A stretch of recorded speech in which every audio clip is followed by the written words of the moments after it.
नमस्कार विद्यार्थी मित्रों, श्री सत्यप्रकाश विद्यापीठ द्वारा ऑनलाइन एज्युकेशन अंदर आप सर्वे विद्यार्थी मित्रों हूँ गोयल चंद्रेश हार्दिक स्वागत करूँ छूँ। तो विद्यार्थी मित्रों, धोरण 12 विषय अर्थशास्त्र। विद्यार्थी मित्रों, धोरण 12 विषय अर्थशास्त्र अंदर प्रकरण नंबर 8 कृषि क्षेत्र जे 10 मार्कનું विद्यार्थी मित्रों चैप्टर है। तो विद्यार्थी मित्रों, आज आपणे पार्ट 3 नी अंदर विद्यार्थी मित्रों प्रश्न नंबर 4 जे आपणा माटे खूब वेरी मोस्ट आईएमपी प्रश्न है। जे प्रश्न है, कृषि क्षेत्रनी नीची खेत उत्पादकताना कारणोनी चर्चा करो। जो विद्यार्थी मित्रों खास जोजो, वधारवाना नथी, खेत उत्पादन जे छे एनी नीची खेत उत्पादकता जाय छे, बराबर, एना माटेना जे कारणों छे, कारणों विद्यार्थी मित्रों आपणे जोवाना छे। जे प्रश्न है विद्यार्थी मित्रों 5 मार्कनो प्रश्न है। तो विद्यार्थी मित्रों सौ प्रथम पहला आपणे एनी प्रस्तावना जोशुं, पछी आपणे 1 बाय 1 आपणे एना जे मुद्दा है, जे कारणों है एनी चर्चा करशुं। तो सौ प्रथम विद्यार्थी मित्रों खास आपणे जोईए तो भारत है ए क्यो छे, केवो छे देश, तो कि खेती प्रधान देश है। भारत खेती प्रधान देश होवा छतां तेमां घणी समस्याओ रहेली है। जो विद्यार्थी मित्रों खास एक वस्तु जोजो कि भारत देश है खेती प्रधान देश है। भारत देश खेती प्रधान देश होवा छतां पण घणी बधी समस्याओ छे, नानी नानी समस्याओ छे आपणने खास छे ए जोवा मळे छे। जेमांथी एक समस्या नीची खेत उत्पादकतानी छे। जो विद्यार्थी मित्रों खास जोजो, सौथी बहु महत्वनी एक जे समस्या होय तो कई छे, तो कि नीची खेत उत्पादकतानी समस्या आपणने छे खास जोवा मळे छे। खेत उत्पादकोने हेक्टर दीठ उत्पादन केवुं कीधुं छे विद्यार्थी मित्रों? खेत उत्पादकने खास करीने केवुं, तो कि प्रति हेक्टर तथा हेक्टर आवकमां हेक्टर दीठ जे आवक छे, बरोबर, ए संदर्भनी अंदर मापवामां आवे छे। जो हेक्टर दीठ उत्पादन अने हेक्टर दीठ आवकना संजोगोनी अंदर, એટલે मीन्स के ते संदर्भनी अंदर आवक पण छे ए मापवामां आवती होय छे। આપણા ભારત દેશની ખેત ઉત્પાદકતા વિશ્વના અન્ય દેશોની સરખામણીમાં કેવી આપણને જોવા મળે છે? ખૂબ જ નીચી જોવા મળે છે। જો વિદ્યાર્થી મિત્રો આ જ એક બહુ મહત્વનું છે કે ભારત દેશની અંદર સૌથી વધારે આપણો ભારત દેશ છે ખેતી પ્રધાન દેશ છે, પણ છતાં પણ ખેત ઉત્પાદકતા વિશ્વના અન્ય દેશોની સરખામણીમાં જો વિદ્યાર્થી મિત્રો આપણે તો ખાસ છે એ ખૂબ જ આપણને નીચી આપણને ખેત ઉત્પાદકતા છે એ જોવા મળે છે। તો વિદ્યાર્થી મિત્રો હવે આપણે ખાસ એ જ વસ્તુ આપણે જોવાની છે કે ખેત ઉત્પાદકતા જે નીચી આપણને જોવા મળે છે એના માટેના જે કારણો છે, બરાબર, એમાં પહેલું કારણ છે સંસ્થાકીય પરિબળ, બીજું છે ટેકનોલોજીકલ પરિબળ અને ત્રીજું છે અન્ય પરિબળ। બરાબર વિદ્યાર્થી મિત્રો, તો સૌપ્રથમ પહેલાં આપણે જોશું જે સંસ્થાકીય પરિબળ છે એની અંદર વાત કરશું। तो सौ प्रथम पहला संस्थाकीय परिबळनो खास करीने आपणे अर्थ जोई लई, बरोबर, जे 1 मार्कनी अंदर पूछाई शके छे। ने संस्थाकीय परिबळनो जो विद्यार्थी मित्रों पॉइंट पूछाय खाली संस्थाकीय परिबळनो, तो ए 3 मार्कनी अंदर पूछाय छे विद्यार्थी मित्रों। भारतीय खेडूत संस्थाकीय माळखामां रहीने खेती करे छे, जेने भौतिक, सामाजिक, आर्थिक अने कायदाकीय परिबळो ने आधारी होय छे। जो खास करीने विद्यार्थी मित्रों जो कि आपणे जे संस्थाकीय जे परिबळ छे, बराबर, ए भारतनी अंदर खास करीने आपणे जोई तो भारतनी अंदर जे खेडूतो छे ए संस्थाकीय माळखामां रहीने पोते कार्य करे छे, बराबर। तेनी असर करता भौतिक, सामाजिक, आर्थिक अने कायदाकीय परिबळोने संस्थाकीय परिबळ तरीके आपणे ओळखवामां आवे छे। आवा परिबळो जे क्या छे तो कि संस्थाकीय परिबळो छे। तो विद्यार्थी मित्रों हवे आपणे खास संस्थाकीय परिबळो केटला छे तो कि 4 छे। ए 4 संस्थाकीय परिबळ विद्यार्थी मित्रों आपणे जोई। पहेलुं परिबळ छे जमीन महसूली उघराववानी प्रथा, बीजुं छे खेत धिराण, त्रीजुं छे कृषि पेदाशोनी वेचाण व्यवस्था, नंबर 4 ग्रामीण समाज व्यवस्था। पहेलुं छे जमीन महसूली उघराववानी प्रथा, बीजुं छे खेत धिराण, त्रीजुं छे कृषि पेदाशोनुं वेचाणनी व्यवस्था, અને 4 છે ગ્રામીણ સમાજ વ્યવસ્થા. તો વિદ્યાર્થી મિત્રો હવે આપણે એમાં નંબર 1 જોઈ, જે છે જમીન મહેસૂલ ઉઘરાવવાની પ્રથા. જો વિદ્યાર્થી મિત્રો આ મુદ્દો છે એ અત્યારના સમયનો આપણે જોઈ તો આપણે ઘણો બધો ચેન્જીસ છે. કારણ કે વિદ્યાર્થી મિત્રો આ મુદ્દો છે એ અંગ્રેજોના સમયનો છે, બરાબર. આની અંદર તમને ઘણા બધા શબ્દો એવા આવશે કે આપણને સમજાશે નહીં, બરાબર. પછી તમે મને કહેશો કે સર મને આ સમજાવો ને આ નથી સમજાતું. એટલે ખાસ કહું છું વિદ્યાર્થી મિત્રો, આની અંદર મેં એવો એક ટોપિક મૂકેલો છે કે તમને તરત જ છે એ સમજાઈ જશે. તો વિદ્યાર્થી મિત્રો જમીન મહેસૂલ ઉઘરાવવાની પ્રથાની અંદર આપણે પહેલો પોઈન્ટ જોઈ, આઝાદી સમયે ભારતમાં જમીન મહેસૂલ ઉઘરાવવા માટેની 3 પ્રથા હતી. જો વિદ્યાર્થી મિત્રો હવે જોજો 3 પ્રથા જે પ્રચલિત હતી પ્રથા કઈ કઈ છે. તો પહેલી પ્રથા કીધી વિદ્યાર્થી મિત્રો જમીનદારી પ્રથા, બીજી છે મહાલવારી પ્રથા અને ત્રીજી છે રૈયતવાડી પ્રથા. આ 3 પ્રથાનો ખાસ કરીને સમાવેશ થતો હતો. હજી ફરી વખત બોલું છું, પહેલી છે જમીનદારી પ્રથા, બીજી છે મહાલવારી પ્રથા અને ત્રીજી છે રૈયતવાડી પ્રથા. આ 3 પ્રથા વિદ્યાર્થી મિત્રો અંગ્રેજોના સમયની અંદર હતી, બરાબર. જે રાજા રજવાડા હતા, જે અંગ્રેજો હતા, બરાબર, એ સમયની અંદર જે કર ઉઘરાવતા ત્યારે આ પ્રથા છે એ પ્રચલિત હતી. અત્યારે પ્રથા પ્રચલિત નથી. હવે વિદ્યાર્થી મિત્રો હવે તમને એક બહુ સરસ મજાની જે તરત સમજાય છે એવી મેં ખાસ કરીને જે આની અંદર એક ટોપિક છે એ મૂકેલો છે. તો કે આ પ્રકારે બ્રિટિશ કર નીતિ સતત પ્રયોગના પરિણામ સ્વરૂપે વિકસિત થયેલ છે. આ મુખ્ય પદ્ધતિઓ હતી બંગાળ, બિહાર વગેરેમાં જમીનદારી પ્રથા અને કાયમી જમીન યોજના. દક્ષિણ અને પશ્ચિમ ભારતમાં કઈ પ્રથા હતી? તો કે રૈયતવાડી વ્યવસ્થા. અને ઉત્તર તેમજ મધ્ય ભારતમાં કેટલાક વિસ્તારોમાં મહાલવારી પ્રથા છે. ખાસ કરીને મહાલવારી યોજના છે એ અમલમાં હતી. આ બધી પદ્ધતિઓમાં કર દર એટલો ઊંચો હતો કે જેના ફળ સ્વરૂપ ખેડૂતો પર આર્થિક બોજો વધવા લાગ્યો. કાયમી યોજનાનો મુખ્ય વિદેશી વિચારધારાના પ્રભાવે જન્મ થયો, જે રૈયતવાડી ભારતીય જરૂરિયાતના પરિણામ સ્વરૂપ આપવામાં આવી. પરંતુ મહાલવારી પદ્ધતિ આરંભથી જ બ્રિટનમાં પ્રશિષ્ટ અર્થશાસ્ત્રના સિદ્ધાંતો પર આધારિત હતી અને પછી ભારતીય પરિસ્થિતિ અને અનુભવ પર ખાસ કરીને આધારિત છે. જો વિદ્યાર્થી મિત્રો આ પોઈન્ટ એવો છે કે આના અંદરથી તમને એ ખબર પડશે કે બંગાળમાં, બિહારમાં વગેરે જગ્યાએ કઈ પ્રથા હતી. કોઈ તો કે જમીનદારી પ્રથા હતી અથવા કાયમી પ્રથા હતી. હવે દક્ષિણ અને પશ્ચિમ ભારતની અંદર જો વિદ્યાર્થી મિત્રો તો કઈ હતી પ્રથા? તો કે રૈયતવાડી પ્રથા હતી. ઉત્તર ખાસ કરીને ઉત્તર તેમજ મધ્ય ભારતની અંદર જોઈ તો કઈ હતા?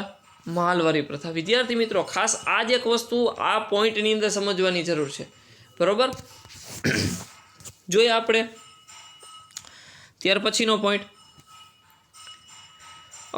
ખાસ કરીને આગળ જોઈએ વિદ્યાર્થી મિત્રો, જેમાં જમીન ભાડે રાખનાર ખેડૂતને આપણે તેમની પાસેથી માત્ર તેમના જીવન નિર્વાહ જેટલું ખેત ઉત્પાદન રહેવા દઈને બાકી બધું જ ઉત્પાદન જમીનદારો વસૂલવી લેતા. જો વિદ્યાર્થી મિત્રો ખાસ આ પોઈન્ટની અંદર એવું સમજવાની વસ્તુ છે કે જેમાં જમીન ભાડે રાખનાર જે લોકો જમીન ભાડે રાખે ખેડૂત, બરાબર, એ ખેડૂતને તેની પાસે માત્ર તેમના જીવન નિર્વાહ જેટલું ખેત ઉત્પાદન રહે તે પોતે રહે છે, બરાબર છે. અને જમીન ભાડે જે રાખેલી છે એ પોતે શું કરશે? પોતે ઉગાડીને એનું પોતાનું ઉત્પાદન છે એ પોતે લઈ લેશે. પણ આની અંદર એ ચોખ્ખું ને સ્પષ્ટ કહે કે ખેડૂતને તેમની પાસે માત્ર તેમના જીવન નિર્વાહ જેટલું ખેત ઉત્પાદન રહેવા દઈને બાકીનું બધું જ ઉત્પાદન જમીનદારો વસૂલ કરી લે. જેની જમીન જે બધું વસૂલીએ, બાકી જેને ઉત્પાદન કર્યું છે એનું કોઈ જાતનું કાંઈ નહીં, બધુંય છે એ કર સ્વરૂપે છે એ પોતે વસૂલી લેતા. ખેડે તેની જમીન, જો આવું એક મુદ્દો છે, બહુ મસ્તીનો છે, બહુ સમજવા જેવો છે. ખેડે તેની જમીન ખેડી કોને? તો કે જે ઉત્પાદન કરે છે, જે મજૂર છે એને, બરાબર છે. તો કે ખેડૂતની છે જમીન, બરાબર, ખેડૂતની જમીન ના કાયદા દ્વારા ખેડૂતના હકની સલામતી મળી. જો ખાસ જોજો કે આઝાદી પૂર્વે ખેડૂતની જમીન આ કાયદો હેઠળ ખેડ હક સલામતી જે શાંત એટલે મીન્સ કે ભાડા તરીકે આપણે કહી છીએ, ભાડાના નિયમ અંગેના જે કાયદાઓ પસાર કરવામાં આવ્યા, પરંતુ આ કાયદાઓનો સંપૂર્ણપણે અમલ ન થતાં ખેડૂતોને શોષણ મુક્ત કરી શક્યા નથી.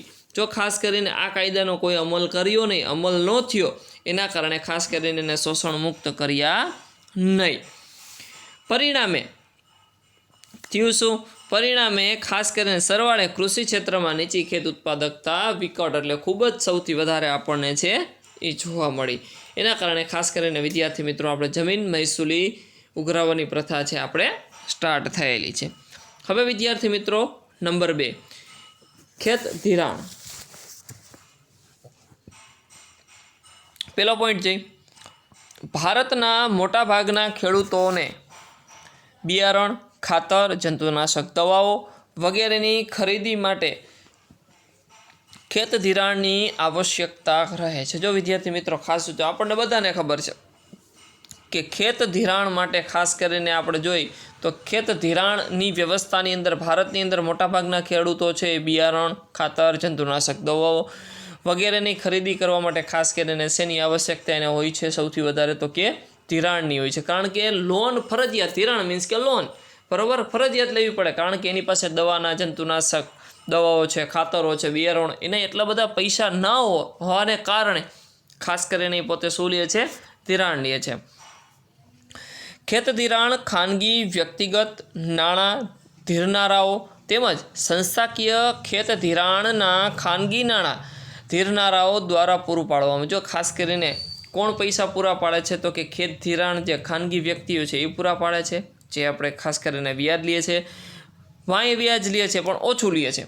નાણાં ધીરનારાઓ તેમજ સંસ્થાકીય ખેત ધિરાણ દ્વારા ખાનગી નાણાં ધીરનારાઓ દ્વારા છે. ખાસ કરીને જો કે સંસ્થાઓ છે તો કે આરડીસી બેંક છે એ ખાસ કરીને આપણે જોઈએ, નાગરિક બેંક છે એ પોતે કેવી છે? તો કે સંસ્થાકીય છે. તો સંસ્થાવાળા લોકો છે આપણને ખાસ કરીને છે ધિરાણ છે એ પૂરું પાડે છે. તેઓ ખૂબ ઊંચા વ્યાજના દરે નાણાં ધીરતા વળી હિસાબોમાં ગડબડ કરીને ગરીબ ખેડૂતોને છેતરી તેઓનું શોષણ કરતા.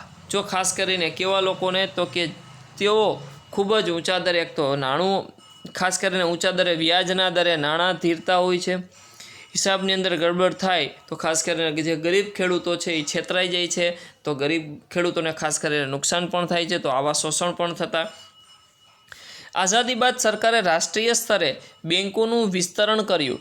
પરિણામે વ્યક્તિગત ખાનગી નાણાં ધીરનારાઓ વ્યવસ્થા કરનારાઓનું મહત્ત્વ ઘટ્યું. જો ખાસ કરીને હવે સરકારે શું કર્યું કે આઝાદી બાદ સરકારે રાષ્ટ્રીયકૃત બેન્કોને સોંપી દીધું, બરાબર, રાષ્ટ્રીયકૃત બેન્કોને વિસ્તરણ સોંપી દીધું કે હવે તમે તમારી રીતના સંભાળો.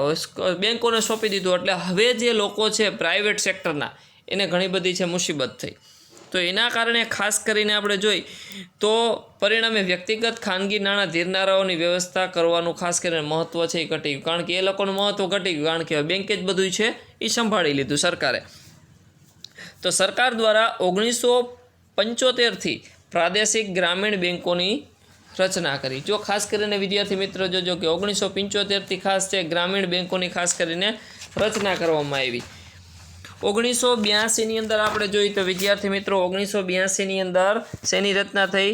તો કે 1982ની અંદર national bank four agriculture and rural and development, બરાબર વિદ્યાર્થી મિત્રો, જેને આપણે નાબાર્ડ તરીકે આપણે ઓળખીએ છીએ. જો વિદ્યાર્થી મિત્રો આ બંને છે સરકાર દ્વારા 1975માં પ્રાદેશિક ગ્રામીણ બેંકની રચના થઈ. એ 1 માર્કની અંદર વિદ્યાર્થી મિત્રો પૂછાય છે.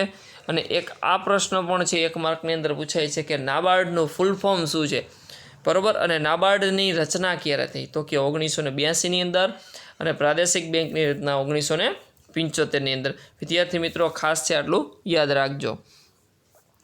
ત્યાર પછી જો કે પરિણામે ખેત ધિરાણ કરનાર સંસ્થાઓનું મહત્ત્વ વધી ગયું છે. જો કે આવું ધિરાણ મેળવવાનો ખર્ચ ઊંચો રહે છે. પરિણામે ખેડૂતોને ખેતીનું કામ કરવામાં રસ રહેતો નથી અને તેના કારણે ખાસ કરીને હવે કેવા લોકોને છે એ નુકસાન થાય તો આપણને બધાને ખબર છે કે હવે જે લોકો છે એ ખેડૂતો છે ખાસ કરીને હવે પોતે જે ધિરાણની વ્યવસ્થા છે ઊભી કરે, ધિરાણ મળે તો હરેક લોકો છે એ પોતે સામે ખેતી પણ કરી શકે. શું કામ? તો કે પરિણામે ખેત ઉત્પાદકની અંદર એને પોતાને છે ધિરાણ છે એ મળે છે. તો કૃષિ ક્ષેત્રને નીચી ઉત્પાદકતા જોવા આપણને ક્યારે મળશે? તો કે ખાસ કરીને કે ખેડૂતોને પરિણામે ખેડૂતોને ખેતીનું કામ કરવામાં રસ રહેતો નથી. રસ ન રહે તો તેના કારણે કૃષિ ક્ષેત્રની ઉત્પાદકતા પણ આપણને કેવી જોવા મળશે? ત્યાં નીચી જોવા મળશે. બરાબર? તો ખાસ કરીને ખેત ધિરાણનો પોઈન્ટ આપણે જોયો. હવે વિદ્યાર્થી મિત્રો પોઈન્ટ નંબર જે 3 છે, સી, કૃષિ પેદાશોની વેચાણ વ્યવસ્થા. પહેલો પોઈન્ટ જોઈ, ગ્રામીણ વિસ્તારોમાં ખેત બજાર સુધી ખેત પેદાશો પહોંચાડવા માટે પાકા રસ્તા, વાહન વ્યવહારની સગવડ પૂરતા પ્રમાણમાં નથી. જો એ તો બધા વિદ્યાર્થી મિત્રો આપણને બધાને ખબર છે કે ગામડાઓની અંદર ખાસ કરીને આપણે જોઈએ તો ગ્રામ્ય વિસ્તારોની અંદર ખેત બજાર સુધી પહોંચવા માટે ખાસ કરીને ખેત પેદાશોને પહોંચાડવા માટે પાકા રસ્તાની વ્યવસ્થા નથી, વાહન વ્યવહારની પૂરતી સગવડો નથી. એના કારણે ખાસ કરીને કૃષિ પેદાશોની વેચાણ વ્યવસ્થામાં ઘણી બધી આપણને તકલીફો જોવા મળે છે. એના કારણે આપણે ખેત ઉત્પાદકતા ખાસ કરીને નીચી જોવા મળે છે. ખેત બજારોમાં ઉત્પાદન થયા પછી તરતના બજાર ભાવ અને મોસમમાં જોવા મળતા ભાવ વચ્ચે મોટા તફાવતો જોવા મળે. જો વિદ્યાર્થી મિત્રો બંને ભાવ કેવા આપણને જોવા, જો મોસમના ભાવ તમને જુઓ અને બજારના ભાવ જુઓ, બંનેની અંદર છે ઘણો બધો ખાસ કરીને આપણને છે એ તફાવત છે એ જોવા મળતો હોય છે. ત્યાર પછી કહે છે કે ખેડૂતોને પોતાના દેવાની ચૂકવણી કરવા માટે ઘણીવાર દલાલોને ઉત્પાદન થતાં પહેલાં જ ઓછી કિંમતે વહેંચી દેવામાં આવે છે. જો વિદ્યાર્થી મિત્રો ખાસ કરીને જોજો કે ખેડૂતો પોતાના જે દેવાની ચૂકવણી કરવા માટે ખાસ કરીને દલાલોને વેચી દે છે. કેવી કિંમતે? તો કે ઓછી કિંમતે. બરાબર? એને નથી મળતા તો એ ઓછી કિંમતે છે આડકતરી રીતે, મીન્સ કે આડતિયાઓ જેને આપણે દલાલો તરીકે ઓળખીએ છીએ એને પોતે વેચી દે છે અને પોતાનું દેવું છે એ પોતે માફ કરતા હોય છે. ખેડૂતોને